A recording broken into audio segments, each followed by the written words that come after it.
उसी वक्त मुझे मौका मिला कि मैं एक इंटरनेशनल लेवल की बुक में काम करूं एज अ को ऑथर। उन्होंने मेरी पोइम सेलेक्ट की, उन्होंने उसे बहुत बेस्ट विशेस भी दिए। मेरे केश में अब वो शक्ति नहीं, मैं कब तक द्रौपदी बन महाभारत का शंखनाद करूं। मेरी आत्मसम्मान की क्या कोई सीमा नहीं, मैं कब तक सीता बन अपने बेदाग चरित्र को प्रमाणित करूं। तो उन्होंने मुझे ये भी कहा कि प्रिया आप ऑटोग्राफ दे दो, आप बहुत बड़े इंसान बन गए हो, फिर भूल जाओगे मुझे। कि हर कोई पढ़ने के लिए पैदा नहीं होता, हर किसी में एक अलग बात होती है, उस अलग को आपको पहचानना है। और अगर आपके बच्चे हैं तो उस बच्चे में कुछ अलग बात है तो उसको जरूर सपोर्ट कीजिए।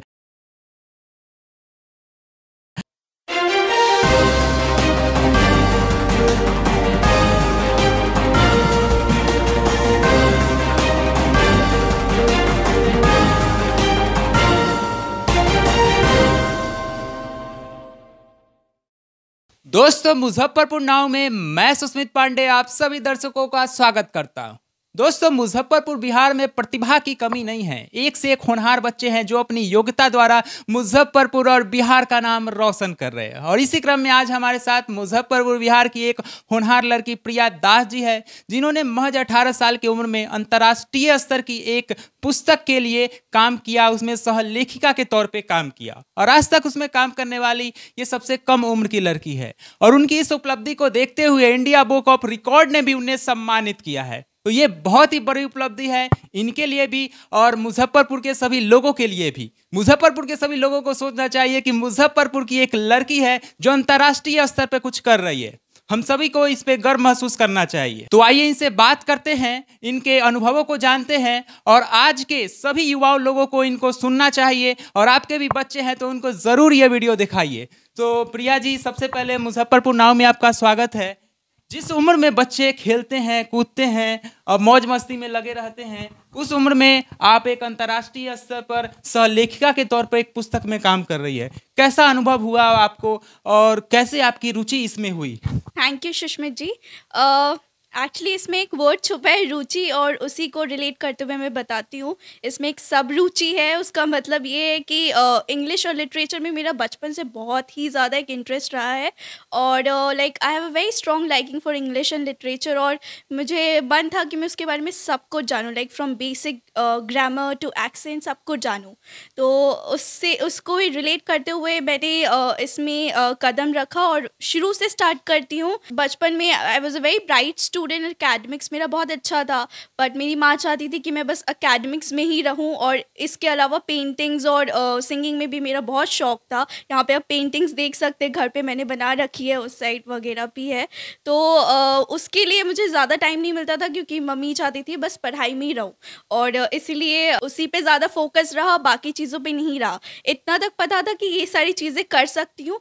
धीरे धीरे वक्त बीता और उसके बाद पहले तो हम ये सभी पढ़ते थे बेसिक ग्रामर स्कूल्स में, बाद में text books I 7th 8th class से कि टेक्स्ट बुक्स आई, उसमें पोएम्स या स्टोरीज हम पढ़ते थे। तो एक बहुत फ़नी बात है, सिली बात है, मुझे ऐसा लगता था कि उस पोएम्स में पोइट्स के नेम्स होते थे, ऑथर्स के नेम्स होते थे। मुझे लगता था वो किसी द्वापर युग से किसी ने लिखा है, किसी सेंट महान आत्मा ने लिखा है और वो हम पढ़ रहे हैं। मुझे नहीं पता था कि हम लोग जैसे लोग भी लिख सकते हैं, बस उसमें एक्सपीरियंस आपको शेयर करने की ज़रूरत है, हिम्मत की ज़रूरत है। तो वो चीज़ करते हुए वही एक कॉन्सेप्ट लेते हुए मैं लेके हुए आगे बढ़ी। उसके बाद मैंने एनी फ्रैंक की वो पढ़ी, आपने भी पढ़ा होगा। एनी फ्रैंक की डायरी का एक इंटरसेप्ट हमने पढ़ा था। उस इंटरसेप्ट में मैंने 2 चीज़ें सीखी। उसमें एक था कि उन्होंने कैसे अपनी एक डायरी को अपना सबसे अच्छा दोस्त बनाया और उसमें अपनी सारी इनर थॉट्स लिख दी। और फिर मुझे समझ में आया कि हर किसी की ज़िंदगी में कुछ ट्रेजेडीज़ होती है, कुछ प्रॉब्लम्स होती है और वो हर किसी से शेयर नहीं कर पाता है। तो उस वक्त उस डायरी को एक साथी बनाना बहुत बड़ी बात है, बहुत अच्छी बात है। तो मैंने इस डायरी लिया, कुछ भी ऐसे भी लिखना शुरू कर दिया, डियर डायरी, और ऐसे ऐसे मैंने आज ये खाया, मैंने ये किया, वो किया। वो बस एक नॉर्मल स्टार्टिंग थी। उसके बाद से धीरे धीरे कुछ नॉन फ्रेंड्स ऐसे पता लगे जो लिखते हैं। मुझे फिर पता चला, फिर फ़ोन भी आया पास में। 9th 10th में फ़ोन मिल जाते हैं बच्चों को।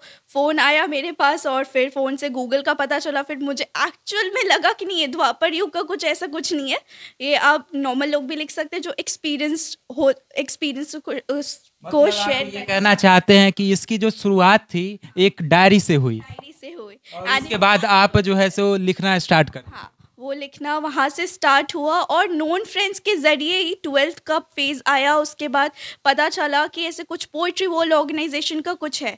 एग्ज़ाम्स हुए, रिज़ल्ट बहुत अच्छा आया, सब खुश खुश थे और मुझे उसी वक्त पता चला कि पोइट्री वर्ल्ड ऑर्गेनाइजेशन का ऐसा कुछ है नोन फ्रेंड्स के ज़रिए। और मेरा first year college Delhi university में मैं फर्स्ट ईयर था, मैंने ज्वाइन किया और उसी वक्त मुझे मौका मिला कि मैं एक इंटरनेशनल लेवल की बुक में काम करूं एज अ को ऑथर। उन्होंने मेरी पोइम सेलेक्ट की, उन्होंने उसे बहुत बेस्ट विशेस भी दिए और वो भी था। पोयम किस उम्र से लिख रहे हैं? पोएम लिखना वो अलग चीज़ हो गई, वो डायरी राइटिंग तो मैं आज 7-8 साल से, जिसमें मैं बेसिक चीज़ें अपनी लिखती थी, आज क्या किया डेली मतलब जब आप 7-8 साल की थी उसी समय से डायरी लिखना स्टार्ट कर? कुछ लिखती थी, क्या क्या किया, क्या खाया। उसके बाद से वो एनी फ्रैंक का एक फेज था कि मैंने प्रॉपर डायरी लिखना स्टार्ट किया और उसके बाद वो 12 का फेज़ आया। उससे पहले का जब मैंने कुछ कोट्स लिखने स्टार्ट किए, कुछ पोएम्स लिखा। मेरी फर्स्ट कोट ऐसे थी कि don't share any everything with everyone because they will make bad use of it. तो एक बहुत बेसिक लाइन था बट वो पसंद आया किसी को, मुझे एग्जैक्टली रिमेंबर नहीं है कि वो क्या है बट सबको बहुत पसंद आया। उन्होंने इंकरेज किया you should write it, you should go with it. Diary लिखते लिखते कब आपको ऐसा लगा कि नहीं मेरे को कुछ कोट्स भी लिखने चाहिए, कुछ पोएम भी लिखने चाहिए? वो तब पता चला जब मैंने कुछ ऐसे नॉर्मल कोट्स लिखे अपने फ्रेंड्स को, अपनी कुछ टीचर्स को दिखा। उन्होंने कहा ये तो बहुत अच्छा है, तो बहुत इंस्पिरेशनल है। उन्होंने कहा कि उन्होंने इंकरेज किया कि तुम्हें लिखना चाहिए, कुछ ऐसी फील्ड में तुम्हें जाना चाहिए, अपना कदम रखना चाहिए, अपने वर्ड्स का सही इस्तेमाल करो, यू हैव दैट टैलेंट। तो यहाँ से बहुत ही इम्पोर्टेंट बात इन्होंने की, बहुत ही महत्वपूर्ण बात की कि टीचर का प्रोत्साहन भी बहुत ज़रूरी है। कोई भी बच्चे कुछ काम करते हैं तो उनको टीचर ही या पेरेंट्स ही बोल देते हैं अरे ये क्या है, ये तो बकवास है। लेकिन ये जो आप बता रही है कि इनको जो प्रोत्साहन मिला, उनके टीचर नहीं बोला कि अच्छा कर रही है, तुम्हें इसी फील्ड में जाना चाहिए, वहीं से इन लोगों ने आगे बढ़ते चले गए। उसके बाद ही मुझे इंटरनेशनल लेवल का वो मिला। मैंने पूरा पता कैसे चला कि ये कुछ है? हाँ, नोन सोर्सेज के थ्रू। मेरे स्कूल में एक लड़का पढ़ता था, वो भी शायद लिखता था। उसके फेसबुक में उसने ऐसे कुछ स्टोरी लगाई थी या कुछ पोस्ट डाला था जिसमें उसने कुछ अपनी पोएम लिखी, वहाँ पब्लिश कराई। बहुत खुश था, मैंने उसे कॉन्ग्रेचुलेट किया। उसके बाद मैंने सोचा सर्च करते हैं एक्चुअली क्या है ये प्लेटफॉर्म, क्या है। मैंने देखा, उसमें पता चला कि कुछ बडिंग पोइट्स को एक ऐसा प्लेटफॉर्म दे रहे हैं जहाँ पे वो कुछ अपनी वर्ड से लोगों तक पहुँचे, कुछ चेंज ला सके, एक्चुअल में क्रिएटर्स फॉर चेंज बने वो। तो मैंने सोचा क्यों ना मैं अपनी एक पोएम दूँ जो बहुत लोगों को पसंद आ रही है, क्यों ना वो दूँ, क्यों ना वो सारे लोगों तक पहुँचाऊँ। जब ज़रिया है तो क्यों ना कोशिश करें।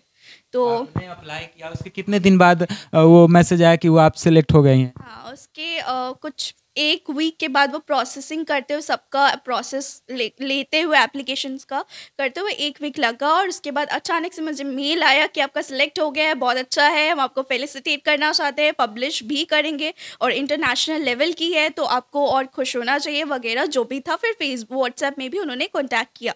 तो मुझे लगता है पहली बार ऐसा आपको मौका मिला होगा कि कहीं ना कहीं लोगों से प्रोत्साहन मिला, कि तो कैसा महसूस हुआ उस समय?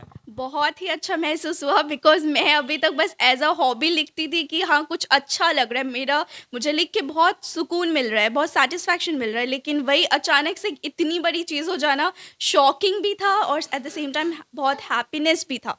और आप ही बताइए कि ये जो बुक है, ये कहाँ का बुक है, कौन सा बुक है, इसका नाम बता सकती हैं आप? इसका नाम मिस्टिकल म्यूजिक है और ये दिल्ली पब्लिकेशंस के थ्रू ही ये चलती है। लेकिन इंटरनेशनल लेवल इसलिए कहा जाता है क्योंकि ये बुक सिर्फ इंडिया में नहीं, वर्ल्ड वाइड जाती है, हर एक कंट्री में ये बुक जाती है। अमेजोन, स्नैपडील, हर जगह पे अवेलेबल है और ये कोशिश करते हैं कि उसी से वो सब वहाँ पे सारी जगह वो से पहुँचा सके, हर एक राइटर की आवाज़ हर देश तक पहुँच सके। तो उसमें आपने किस टॉपिक पे लिखा था, क्या लिखा था, इसके बारे में आप कुछ बता सकती हैं? जी, उसमें मेरा पोम का टाइटल था लव फॉर डार्कनेस। अगर मैं लिटरल मीनिंग बताऊं तो अंधकार के लिए प्यार। बहुत सिली लगेगा लेकिन इसका बहुत डीप मीनिंग इसलिए है क्योंकि अंधकार का मेरा मतलब ये था कि लोनलीनेस, अब हर वक्त हर जगह लोगों के साथ नहीं घिरे हुए हो सकते हो, आपको अकेला महसूस होता है कभी। तो अभी जो सेल्फ लव और सेल्फ एक्सेप्टेंस की बात आती है तो उसको सिर्फ बोलने और सुनने में वो नहीं करना है ना, उसे अप्लाई भी करना है, इम्प्लीमेंट भी करना है। तो उसी को बेस लेते हुए मैंने वो पोएम लिखी और उसमें ये बताया कि जब लोग आसपास नहीं होते आप बिल्कुल फ्रीली आप अपने आप को एंजॉय करते हैं, अपनी कंपनी एंजॉय करते हैं, और सबसे खुश आप सिर्फ और सिर्फ अपने साथ ही हो सकते हैं। तो मतलब आप पोएम लिखती हैं, अभी भी हमारे दर्शक कुछ सुनना चाहते हैं, उनको आप कुछ सुना सकते हैं हिंदी में? बिल्कुल, मैं एक हिंदी पोएम सुनाती हूँ जो मैंने दुर्गा पूजा के वक़्त लिखी थी। बहुत वो रेप केसेस बहुत सुनने को मिलते थे और मेरा मन बहुत ही दुखी था उस चीज़ों को लेके, और मैंने उस पर ही कुछ लिखा है, मैं सुनाना चाहूँगी। मेरे केश में अब वो शक्ति नहीं, मैं कब तक द्रौपदी बन महाभारत का शंखनाद करूँ। मेरी आत्मसम्मान की क्या कोई सीमा नहीं, मैं कब तक सीता बन अपने बेदाग चरित्र को प्रमाणित करूँ। मेरे शरीर किसी का खिलौना नहीं, मैं कब तक अहिल्या बन छल का शिकार बनूं। क्या त्रेता युग, क्या कलयुग, महिषासुर तब भी था और आज भी है, अंतर केवल संख्या का है। तब एक महिषासुर का वर्चस्व था, आज हजारों का। वो द्रौपदी आज भी बड़ी सभा में बेइज्जत होती है, वो सीता आज भी अपने बेदाग चरित्र पर कलंक लिए निर्वासित की जाती है, वो अहिल्या आज भी छल के हाथों निर्वस्त्र होती है। हे माँ, मुझे आशीर्वाद दे, उसी प्रकार मैं अपने भीतर छुपे महिषासुर का संहार कर सकूं। विश्वास है ये मेरा, आज एक महिषासुर का अंत कल हजारों के अंत का आरंभ बनेगा। धन्यवाद। तो बहुत ही अच्छा कविता आपने सुनाया, मुझे उम्मीद है कि दर्शकों को भी ये पसंद आई होगी। तो इंडिया बुक ऑफ रिकॉर्ड की तरफ से जब आपको सम्मानित किया गया तो फ्रेंड्स और फैमिली के मेंबर्स का क्या रिएक्शन था? सबसे पहले तो मेरा रिएक्शन जान लीजिए। मुझे जैसे मेल आया मैं शॉक्ड हो गई, ये कैसे हो गया। बिकॉज मैंने जब अप्लाई किया था मैंने ये सोचा था कि पता नहीं, वो हर आपके दिमाग में एक एविल और एक डेविल और एक एंजल होता है। तो वो डेविल ने हमेशा मुझे बोला कि नहीं नहीं नहीं होगा तुमसे, ये नहीं होगा, इतने सारे बड़े बड़े लोगों ने कितना कितना कुछ अचीव किया होगा, तुम्हारा कैसे होगा, इतनी छोटी उम्र में क्या ही करोगे। तो एंजल ने बोला नहीं, गिव अप नहीं करना है और कोशिश करना है। अगर कोशिश ही नहीं करेंगे तो ज़िंदगी कैसे जिएंगे। ज़िंदगी भी जीते हैं तो उसमें कोशिशें होती है, तभी वो जी पाते हैं हम। तो कहावत भी है कि कोशिश करने वालों की कभी हार नहीं होती। तो मैंने बस वो देखा, मुझे लगा बस हो गया, ये क्या है। मैं शौक थी, खुश थी, और सबसे पहले मैंने अपने मेंटोर को फ़ोन किया जो यहाँ पे खड़े हैं, और मतलब उन्होंने हर वक्त हर सुख दुख में मेरा साथ दिया, मेरी फैमिली का साथ दिया है। और इसी वजह से मैंने सबसे पहले अपने गुरु को कॉल किया, ये हुआ, और वो बहुत खुश थे। उन्होंने मुझे ये भी कहा कि प्रिया आप ऑटोग्राफ दे दो, आप बहुत बड़े इंसान बन गए हो, फिर भूल जाओगे मुझे। ऑटोग्राफ भी सब मांगने लगे। हाँ, तो अब दे दो, उसके बाद अब भूल जाओगे कि सर ऐसा मत बोलिए, आप ही ने सब कुछ दिया है, आप ही ने सब कुछ सिखाया है, इतना बड़ा पाप लग जाएगा मुझे। मतलब आप ये भी कहना चाहते हैं कि गुरु का कहीं ना कहीं एक बहुत ही योगदान होता है, होता है बहुत बड़ा। वो एक है ना श्लोक है कि गुरु से बड़ा कोई नहीं होता, गुरु से बड़ा तो माँ बाप भी नहीं होते। तो उसी बेसिस पे मैंने इनको कॉल किया। उसके बाद मम्मी पापा थे, उनको सुनाया, उनको अच्छे से समझाया, क्योंकि आजकल के पेरेंट्स को समझ अच्छे से नहीं आता कि एक्चुअली ये है क्या, ये वगैरह जो भी है कि क्या अचीव किया है। बट मैंने समझाया और वो बहुत ज़्यादा खुश थे कि ये बहुत अच्छी बात है। मैंने अपने क्लोज फ्रेंड्स, अपनी फैमिली मेम्बर्स को भी बताया। उन्होंने कहा अब ये हो गया, अब गिनीज़ में जाओ, गिनीज़ वर्ल्ड बुक रिकॉर्ड बनाओ।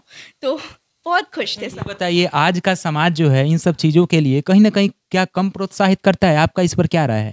हाँ, मैं इसमें यही बोलना चाहूँगी कि इंडिया पैट्रियार्कल सोसाइटी है और इसकी वजह से एक रूढ़िवादी सोच अभी भी है। हम ये नहीं बोल सकते कि इतना चेंज आ गया जनरेशन्स में, इतनी चेंज आ गई, इतना सब कुछ इन्फ्लुएंस करे, नहीं हुआ है उतनी तक। मतलब मैं ये बोल रही हूँ कि वो जो पेस है वो पेस उतना नहीं है जितना होना चाहिए। तो मैं बस इतना ही बोलूँगी कि आजकल के पेरेंट्स, हमारा नेक्स्ट जनरेशन होगा वो समझेगा, लेकिन हमारे जो पेरेंट्स हैं वो नहीं समझ पाएंगे उतने एक्सटेंट तक। लेकिन वो इतना जानते हैं कि वो हर एक माता पिता अपने बच्चों की खुशी हमेशा चाहते हैं। वो चाहे कुछ भी कहे, अगर आपको उनको ना भी समझ आए, वो अगर आप खुश है, आपके चेहरे पे खुशी है, वो खुश है। खुशी देखना चाहते हैं, वो समझ नहीं पाते कि ये है क्या। कहीं ना कहीं एक समझ की कमी है, लोग जागरूक कम। हाँ, तो अब मैं बस आजकल के पेरेंट्स से यही बोलूँगी, आप अपने बच्चों को बिल्कुल फुल सपोर्ट कीजिए। हर एक बच्चा पढ़ने के लिए पैदा नहीं होता है। हर एक के भीतर एक यूनिक चीज़ होती है जिसको उसको तराशना है, उस हीरे को तराशना है, और उसके लिए हर एक माँ बाप को उसको सपोर्ट करना होगा। उनसे बड़ा सपोर्ट सिस्टम और कौन हो सकता है। उनके साथ ही बड़े हुए, उन्होंने ही पाला पोसा है, तो उनको सपोर्ट करना बहुत ज़रूरी है। बहुत ही अच्छी बात इन्होंने कही। आप लोग को भी इस पे ध्यान देना चाहिए कि हर कोई पढ़ने के लिए पैदा नहीं होता। हर किसी में एक अलग बात होती है, उस अलग को आपको पहचानना है। और अगर आपके बच्चे हैं तो उस बच्चे बच्चे में कुछ अलग बात है तो उसको जरूर सपोर्ट कीजिए। अच्छा प्रिया जी, अभी आप क्या कर रही हैं और भविष्य में क्या करना चाहती है, क्या बनना चाहती है? अभी तो मेरा ग्रेजुएशन चल रहा है दिल्ली दौलत राम कॉलेज दिल्ली यूनिवर्सिटी से। मेरा फाइनल ईयर है, अभी बस एक सेमेस्टर और बाकी। हम लोग सब होप करें कॉलेज खुल जाए, क्योंकि बहुत परेशान हो गए। लास्ट ईयर है, कुछ इन्जॉय नहीं कर पाया, एक ईयर ऐसे ही चला गया है।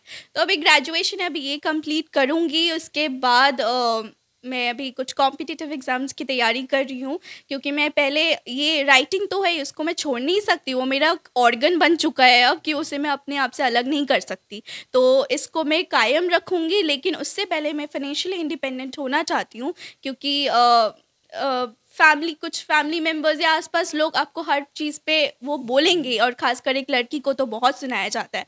तो मेरा यही है कि मैं पहले फाइनेंशियली इंडिपेंडेंट बनूंगी, और फिर अपनी राइटिंग के पैशन को आगे तक लेके जाऊंगी, ताकि उससे कुछ चेंज आ सके। मैं अपना पर्पस पूरा करना चाहती हूँ। तो बहुत बहुत धन्यवाद आपका, और मुझे उम्मीद है कि आप अपने करियर में अच्छा करें, और मैं यही आशा करता हूं। और अभी आप सुन रहे थे प्रिया जी को, जिन्होंने महज 18 साल की उम्र में एक अलग काम किया है, पूरे मुजफ्फरपुर और बिहार का नाम रोशन किया है। और इस इंटरव्यू से आप ये समझ सकते हैं कि हर बच्चा सिर्फ पढ़ने के लिए पैदा नहीं होता, हर किसी में एक अलग बात है। उस अलग बात को आपको पहचानना है और उसको तराशते जाना है। और यहाँ से हमें ये भी सीखने की मिलती है कि योग्यता जो है वो सिर्फ उम्र से नहीं आती।